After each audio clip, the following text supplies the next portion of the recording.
कैसे हैं? सब तैयारी अच्छी तरीके से हो रही है ना? तो सबसे पहले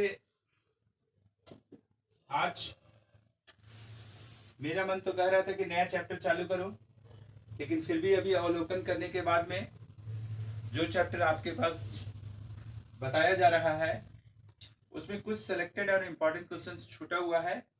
तो उम्मीद है कि एक दो क्लास के बाद में ये चैप्टर समापन की ओर हो जाएगा और उसके बाद में एक बहुत ही इंटरेस्टेड चैप्टर पढ़ेंगे हम लोग। तो कल शायद हम लोग 37 तक पहुंच चुके थे, जिसमें 37 का दो पार्ट किया हुआ, 37A और 37B। तो 37 और बी दोनों जो है से एक टाइप का क्वेश्चन है, इसलिए एक क्वेश्चन बना करके छोड़ दिया गया है। एक क्वेश्चन आप लोग बनाने का कोशिश कीजिएगा किताब के अनुसार से। आज मैं आपको बता रहा हूँ 38 के बारे। इसमें से सबसे पहले यहाँ पर हम लोग भली भांति से अच्छी तरीके से लिख लेते हैं 38 आपका क्वेश्चन को आपको स्टडी पहले करवा देते हैं। आपको आवाज तो जा रही होगी अच्छी तरीके से? अगर किसी तरह का प्रॉब्लम होगा तो बोलिएगा। A and B are equal partners. आपको जैसे पहले भी पता है कि किसी भी साझेदारी संस्था में कितने सदस्य होने चाहिए, न्यूनतम और अधिकतम। ये हमें बताने की जरूरत नहीं है, कई बार मैं बता चुका हूं। और इस सवाल में दो पार्टनर है ए और बी, जिन्होंने आपस का लाभ का अनुपात जो दिया हुआ है वह बराबर बराबर दिया हुआ है। मतलब कि अगर प्रॉफिट अगर 5 लाख रुपया हुआ तो 2.5 लाख रुपया ए लेगा, 2.5 लाख रुपया बी लेगा। तो इस जगह पर दोनों का इक्वल पार्टनर है। There balance sheet as on 31 December 2018 is as follows. Balance sheet में दिया हुआ है लायबिलिटीज और एसेट्स पोर्शन में दिया हुआ है। लायबिलिटीज पोर्शन में आपको मैं सुना दे रहा हूं, क्रेडिटर्स 20,000, जनरल रिजर्व ये 10,000। ये जनरल रिजर्व जो है 10,000, ये आपको मैं पहले भी बताया हूं कि पार्टनर्स में एडमिशन ऑफ ए पार्टनर्स का चैप्टर जो आप लोग पढ़ रहे हैं उसमें से अगर किसी प्रकार का ओल्ड एडजस्टमेंट होगा तो it is distributed according to the old ratio, और अगर नया चीज किसी प्रकार का होगा तो उसको विभाजित किया जाता है नया अनुपात में। और अगर ख्याति का अगर बंटवारा रहेगा माने डिस्ट्रीब्यूशन ऑफ गुडविल, तो हम करेंगे किसको? सैक्रिफाइसिंग रेशियो के आधार पर करेंगे। ये आपको पहले भी बता दिया गया है। तो यहाँ पर जनरल रिजर्व दिया हुआ है, इसको ओल्ड रेशियो में बांटेंगे। पूंजी दिया हुआ है आपका दोनों का, ए और बी का। कैश दिया हुआ है, सन्डी डेटर्स दिया हुआ है, स्टॉक दिया हुआ है, फर्नीचर दिया हुआ है, लैंड एंड बिल्डिंग दिया हुआ है। और उसके बाद में बोला हुआ एडजस्टमेंट में ध्यान दीजिए, सी इज एडमिटेड इनटू फर्म, मैंने सी को एडमिट किया गया फर्म में। और फर्म तो आप ही से सवाल किया आता है या आप सवाल कर सकते हैं कि फर्म किसे कहते हैं। तो आपको मालूम होनी चाहिए कि साझेदारों के सामूहिक रूप को, साझेदारों के सामूहिक रूप को ही फर्म कहा जाता है। C is admitted into firm for 1/4 share in future profit on the following terms। मैंने अगर C को ज्वाइनिंग कर दिया जाता है तो जब A B C का पुनर्गठित साझेदारी संस्था बनता है तो भविष्य में जो लाभ होगा उसमें 1/4 हिस्सा C को दिया जाएगा। अब एडजस्टमेंट नंबर 1 में बोला गया क्या कि C brings 20,000 as capital but he is unable to bring for his share of goodwill, कि वह 20,000 रुपया पूंजी के रूप में ले आता है, लेकिन गुडविल लाने की जब बात होती है 4,000 रुपया कैश में, तो वह पैसा लाने के लिए असमर्थ है। असमर्थ मतलब उसके पास में पैसे नहीं है, जिसके कारण से गुडविल का रकम नहीं दे पाता है। तो no goodwill account is to be raised. इसको गुडविल अकाउंट को रेज नहीं करना है, माने इसको ख्याति खाता नहीं खोला गया है। अब एडजस्टमेंट नंबर 2 में furniture 10%, furniture is depreciated by 10%, इसमें डिप्रिसिएशन हुआ है 10%। और reserve for bad and doubtful debts में हुआ है 5%। ये मैं आपको पहले भी बताया कि रिजर्व फॉर डाउटफुल डेब्ट्स क्यों निकाला जाता है। और एडजस्टमेंट नंबर 3 में दिया हुआ है land and building is to be appreciated by 20%। Depreciation मतलब ह्रास, एप्रिसिएशन माने वृद्धि, माने किसी भी मूल्य में, किसी भी अस्थायी संपत्ति के मूल्य में वृद्धि हुआ है 20%। आपको बनाना है prepare revaluation account, partners capital account and opening balance sheet of after admission of C. Opening balance sheet इसलिए यहाँ कहा गया कि सी का जब एडमिशन हो जाता है तो वह हमारा न्यू फर्म बन जाता है और हमारा ओपनिंग बैलेंस शीट के रूप में वह कहा जाएगा। तो हम लोग यहाँ पर सबसे पहले देखते हैं कि ए और बी, इस पार्टनर को ज्वाइनिंग किया गया, सी को किस जगह पर ज्वाइनिंग किया गया, फर्म में किया गया।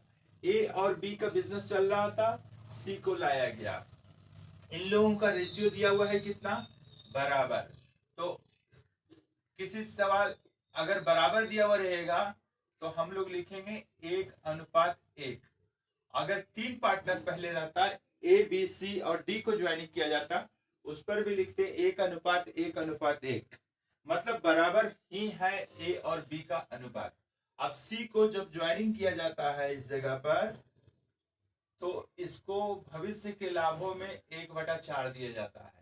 अब हम इस परिस्थिति में अब आ गया, तो आप लोग चेंज इन रेशियो चैप्टर में आप लोग पढ़े थे और इस जगह पर भी काफी प्रैक्टिस कर रहे हैं आप भी कि कैसे हम लोग निकालते हैं। उसको हम देख लेते हैं।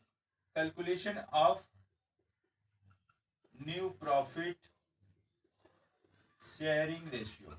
Okay, for A, for B and for C. 1/2 1/2 और यहां पर निकल गया, इसको एक स्टेप निकालना था। एक चीज और, उसको मैं पहले डिलीट करता हूं। और एक सिचुएशन है इसका कि let total profit is equal to 1, और जो नया पार्टनर बना हुआ है उसका सिचुएशन देखते हैं। तो इसका हिस्सेदारी 1/4, तो then remaining share will be 1 minus 1/4, it means 3/4. This is the part of A and B, मतलब ये मिक्सअप निकल रहा है फ्रैक्शन। तो यहाँ पर A और B का हिस्सेदारी 3/4 में है। तो हम लोग अब लिखते हैं for A, for B and for C। तो आपका निकल गया 1/2, 1/2 और 1/4। इसको मल्टीप्लाई करेंगे हम लोग 3/4 से, 3/4, 3/4, 1/4 इंटू 3/4 इक्वल टू 3/8, 3/8। अब लिख लेते हैं इस मोड में 3/8 is to 3/8 is to 1/4। In this condition the LCM will be 8, 8 divided by 8 is into 1, 1 into 3 is equal to 3, 8 divided by 8 is equal to 1, 1 into 3 is equal to 3, 8 divided by 4 is equal to 2, 2 into 1 is equal to 2, 3/8, 3/8 and 2/8, it means 3:3:2। ये निकल गया आपका नया अनुपात। अब हम लोग क्या निकालते हैं, हम लोग जब एडमिशन चैप्टर पढ़ रहे हैं तो आपको निकालना पड़ेगा सैक्रिफाइसिंग रेशियो, क्योंकि गुडविल का भी इसमें हिसाब किताब है। तो old ratio minus new ratio for A, for B. किसी स्टूडेंट ने कमेंट्स किया था कि सी को यहाँ क्यों नहीं रखते हैं। सी को इसलिए नहीं रखते हैं कि ए और बी पुराने साझेदार थे और सी नया साझेदार बन रहा है, तो सी को लाने की प्रक्रिया में ही ये सैक्रिफाइस करता है अपना अपने लाभ का हिस्सा में। तो देखते हैं क्वेश्चन के अनुसार ओल्ड रेशियो हमारा 1/2 हो गया, 1/2 minus 3 + 3, 6, 6 + 2 equal to 2, 6 + 2 equal to 8, तो 3/8, 3/8 अब इसको फिर LCM 8 divided by 2 equal to 4, 4 into 1 equal to 4 minus 8 divided by 8 it means 1, 1 into 3 equal to 3, 1 by 8, 8, 4 minus 3 equal to 1 by 8. So 1 by 8 is to 1 by 8. Denominator the both fractions are equal. So we can use according to the ratios rule 1 is to 1. मतलब हम लोग इस जगह पर देखें क्या कि old ratio हमारा एक क्वेश्चन पर दिया हुआ है और न्यू रेशियो हम लोग निकाल लिए और सेक्रीफाइसिंग लेके निकाल लिए। तो आपको अब बताना है क्या चीज, सवाल में जो डिमांड किया गया है कि प्रिपेयर रिवैल्यूएशन अकाउंट। आपको मैं पहले भी बताया हूं कि रिवैल्यूएशन अकाउंट क्या होता है, what do you mean by the revaluation account and what is the nature of revaluation account. जैसा आप लोग पहले भी फर्स्ट ईयर में पढ़ चुके हैं, there are 3 types of the accounts. First account is the personal account, second account is the real account and third account is the nominal account. But in this question, the nature of revaluation account is like as a nominal account.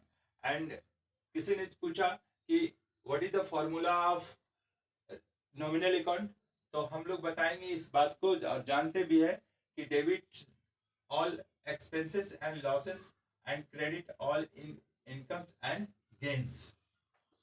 Revaluation account का इस side में account format पर debit बहुत सारे लोग बनाते हैं, लेकिन उसमें से एक पक्ष का जो है डेबिट भी छोड़ देते हैं और क्रेडिट भी छोड़ देते हैं।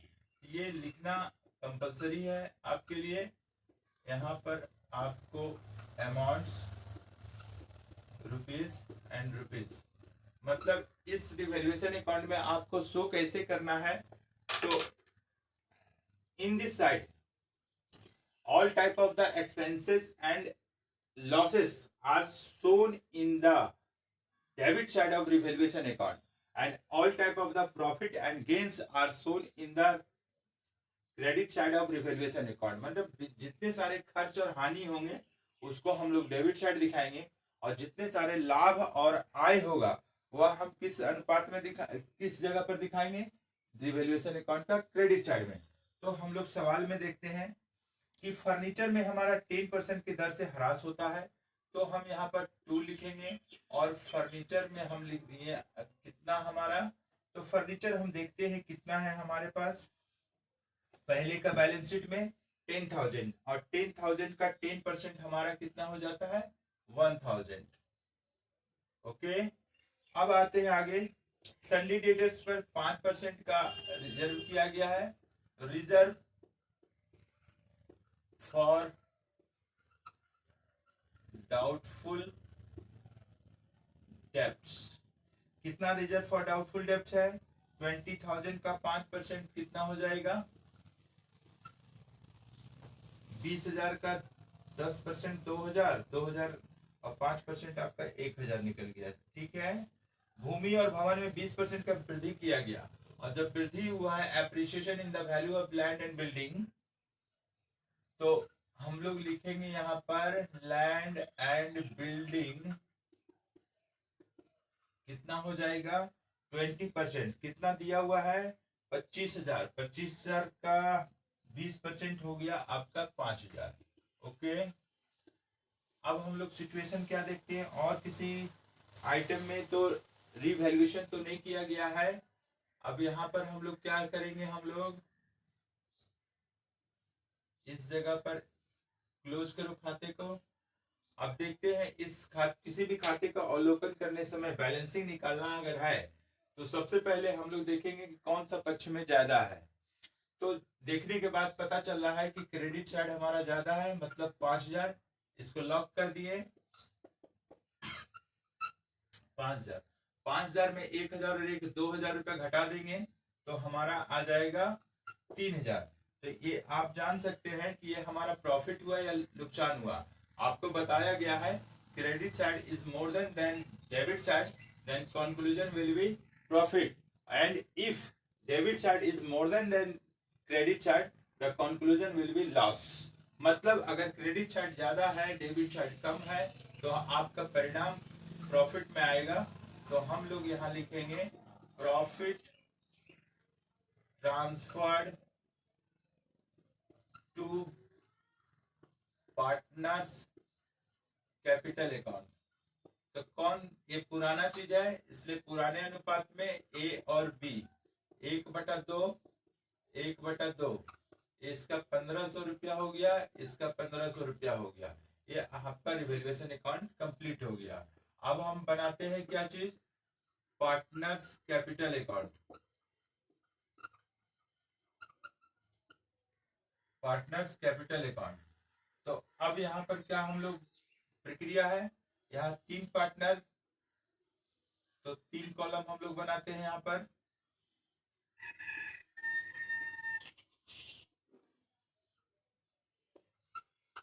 Debit side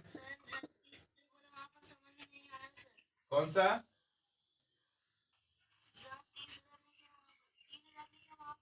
3000। ठीक है, आपको समराइज करेंगे ना, अभी क्लियर हो जाएगा आपका, आगे देखते जाइए, सब समझा देंगे हम आपको। लास्ट में जब क्वेश्चन कंप्लीट हो जाता है ना, तो हर सवाल के बाद हम बताते हैं ना, उसमें क्लियर हो जाएगा, बता दे रहे हैं।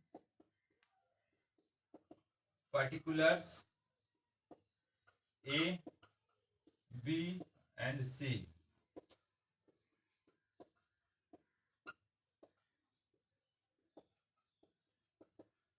ठीक है, अब यहाँ देखते हैं, पार्टनर्स कैपिटल अकाउंट हमको बनाना है। तो सबसे पहले हम लोग इसको क्या करेंगे कि पुराने पार्टनर्स का जो पहले का बैलेंस में आपका पूंजी के रूप में दिखाया हुआ है, उसको बाय बैलेंस बीडी के हेडलाइंस में लिखेंगे। तो ए का हमारा 25,000 रुपया दिया हुआ है, और बी का दिया हुआ है 20,000, और सी का तो कुछ लिखेंगे नहीं क्योंकि ये तो नया पार्टनर बन रहा है, पुराना वाला तो लिख लिए। और जब सी को पूंजी के रूप में ला रहा है, तो जब बिजनेस में अगर किसी प्रकार का रकम आता है, तो according to real account debit what's come in, तो कैश अकाउंट हमारा डेबिट होगा।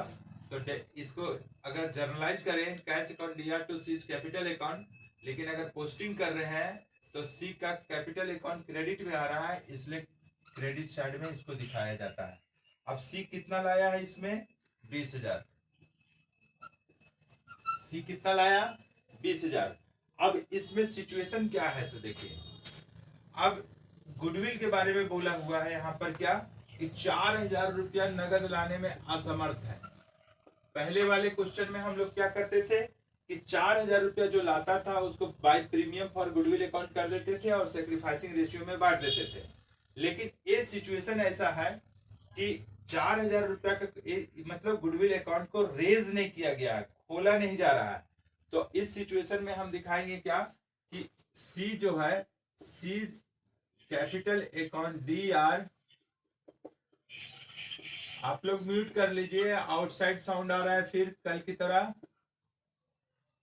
एज कैपिटल अकाउंट, नहीं तो सभी बच्चों को डिस्टरबेंस होगा इस स्थिति में। टू बीज capital account,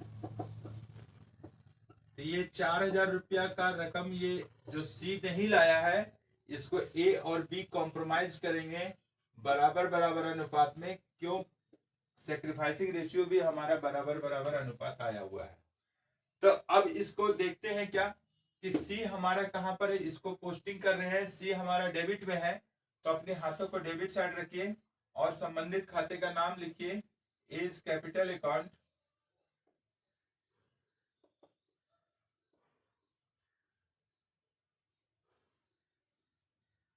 as capital account कितना, 2,000, और B's capital account. As capital account, C is to be bring 20,000 as capital but is unable to bring his share of goodwill 4,000 in cash. Cash no goodwill account is to be raised. Raise नहीं किया गया है इसको।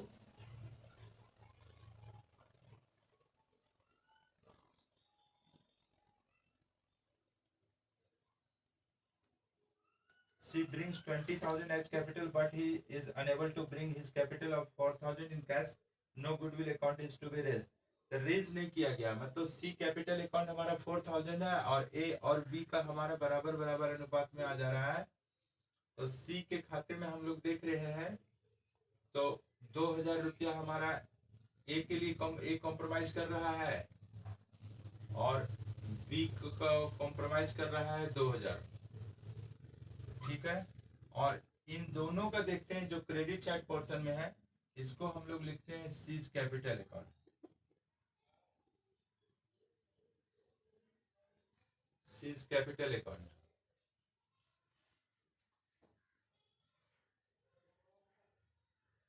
तब इसके लिए क्या हो जाएगा, 2,000 रुपये यहाँ पर आ जाएगा और 2,000 यहाँ पर आ जाएगा, इसका खाता तो बंद हो जाएगा। अब क्या करें इस सिचुएशन पर, रिवैल्यूएशन अकाउंट का जो प्रॉफिट आया हुआ है वो दिखाएंगे हम लोग। रिवैल्यूएशन अकाउंट कितना कितना, 1,500 और 1,500, और क्या चीज रकम दिया हुआ है बैलेंस शीट में पहले से हमारा, जनरल रिजर्व।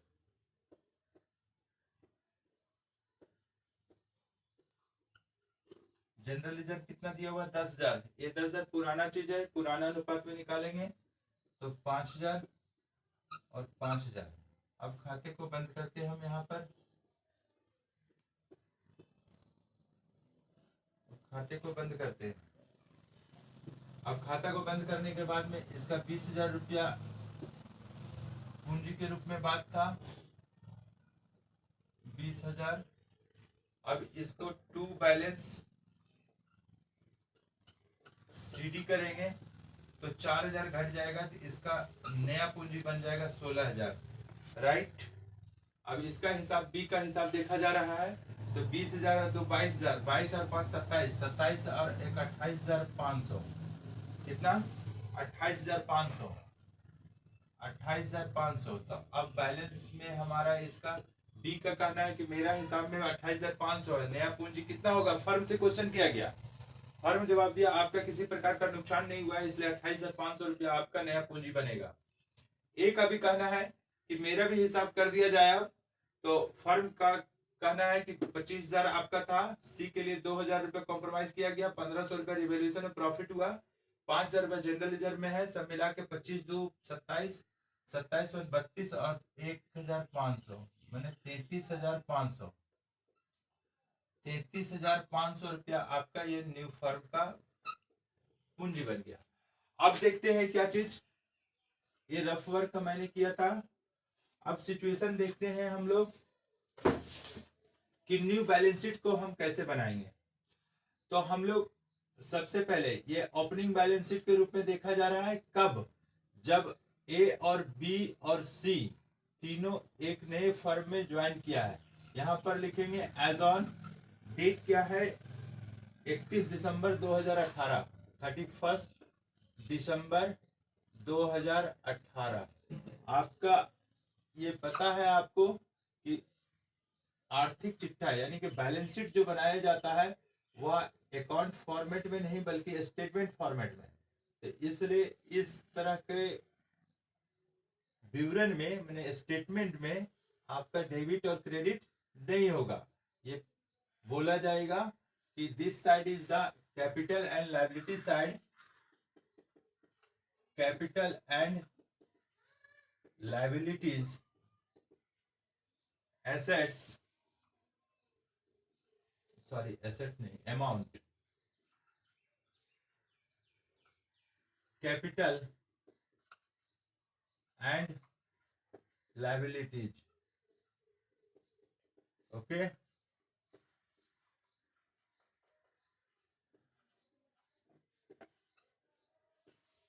क्या इसमें डेबिट और क्रेडिट होगा, नहीं होगा, बैलेंस शीट में डेबिट और क्रेडिट नहीं दिखाया जाता है। अब देखिए इस चीज को बनाना अगर है बैलेंस शीट तो हम पुराने बैलेंस शीट का सहारा लेंगे। सबसे पहले दिया हुआ है कैपिटल एंड लायबिलिटी साइड में क्रेडिटर्स, तो क्रेडिटर्स में पिछले बार दिया हुआ था 20,000, और इस बार भी किसी प्रकार का प्रभाव नहीं पड़ा है, तो 20,000 रुपया हम यहाँ पर दिखा देंगे, कोई दिक्कत नहीं। जनरल रिजर्व हमारा 10,000 दिया हुआ है, जनरल रिजर्व को मैंने पहले बांट लिया, तो यहाँ तो समाप्त हो जाएगा।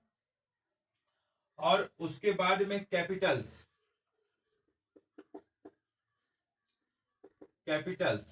कौन कौन हो जाएगा, ए बी और सी। ए का 33,500 रुपया, मतलब 33,500 for A, 28,500 for B, and last C has 16,000. These are the new capital of new firm. तो इसको जोड़ते हैं जब, तो हमारा हो जाएगा 4 8 12 6 18, 1 3 4 2 6 और 1 7, मतलब इसका बैलेंस शीट में हमारा जो है सो इन लोगों का कैपिटल जोड़ करके 78,000 रुपया आ रहा है और 20,000 रुपया ये। अब इस साइड में हम लोग देखते हैं क्या क्या दिया हुआ है। कैश दिया हुआ है तुम्हारा कितना, 5,000, और नगद के रूप में पूंजी के रूप में लाया था कितना, ये 20,000। गुडविल के रूप में तो लाया नहीं। अब अगला दिया हुआ है सन्डी डेटर्स, देनदार। सन्डी डेटर्स हमारा 20,000 है पहले से, और हमें नुकसान हुआ है रिजर्व में 1,000 को मैंने लेस कर दिया, तो बच गया 19,000। अब आगे देखिए, स्टॉक दिया हुआ है, स्टॉक में किसी प्रकार का चेंज हुआ है क्या, नहीं हुआ है। स्टॉक हमारा 15,000 एज इट इज है, जैसे कि तैसे रह गया। फर्नीचर तुम्हारा, इसको फर्नीचर में क्या चीज हो जाएगा, इसको अच्छी तरीके से लिख देते हैं ताकि आपको समझ में आएगा। फर्नीचर में हमारा है 10,000 पुराना वैल्यू, और इसमें फर्नीचर में आपका 1,000 फिर डिप्रिसिएशन हो गया, तो इसको लेस करेंगे तो मतलब आज का वैल्यूएशन फर्नीचर का 9,000। लैंड एंड बिल्डिंग,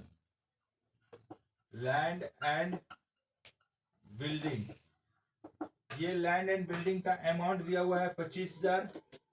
आपको 20% को बढ़ गया था पैसा, तो जब बढ़ जाता है तो हम लोग प्लस करेंगे, तो 25,000 और 5,000 कितना हो जाएगा, 30,000। और कुछ है क्या, और तो कुछ रकम तो दिया हुआ नहीं है।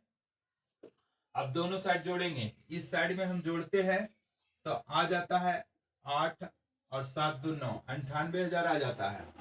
अब इस साइड जोड़ते हैं तो हमारा 25,000 दिया हुआ है। अब यहाँ पर हम 5 9 14 5 19, 19 और 9 28, 2 2 4 1 5 1 6 6 3 9। तो ये देखिए दोनों साइड अमाउंट 98,000 और 98,000 आ गया। अब इस परिस्थिति में क्या समझा जा रहा है कि ये क्वेश्चन 100% ट्रू एंड फेयर है, मतलब ये सॉल्व हो चुका।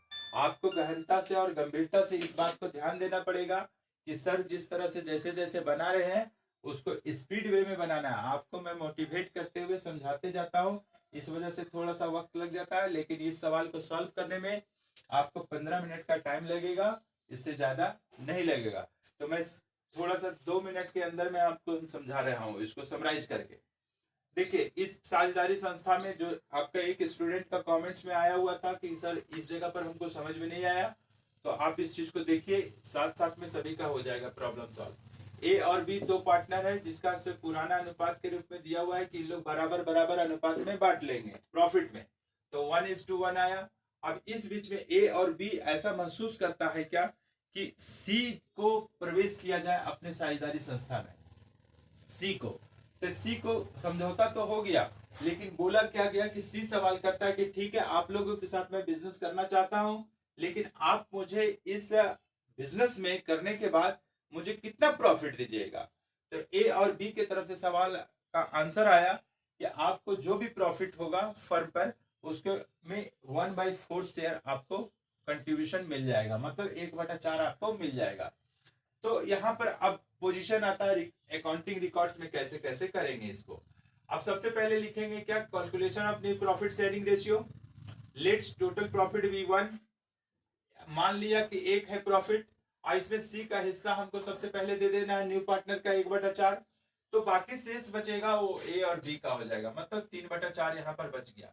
अब कैलकुलेशन करते हैं इसको, और ए बी सी 1/2 गुना 3/4 मतलब 3/8, 1/2 गुना 3/4 मतलब 3/8, और 1/4 इसका 3/8, 3/8 अनुपात 1/4 मतलब न्यू रेशियो आपको निकल चुका।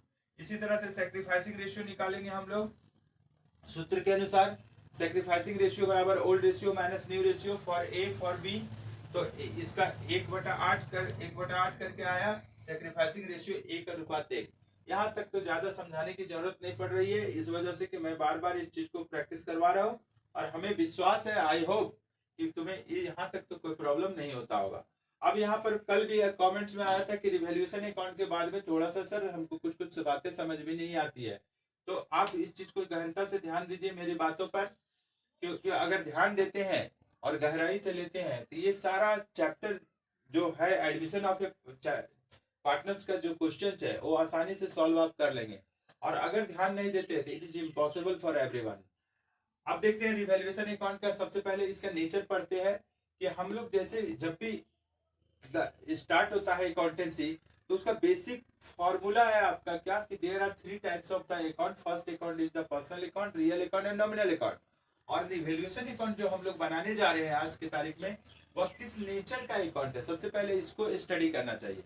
तो revaluation account is related from the nominal account. Nominal account के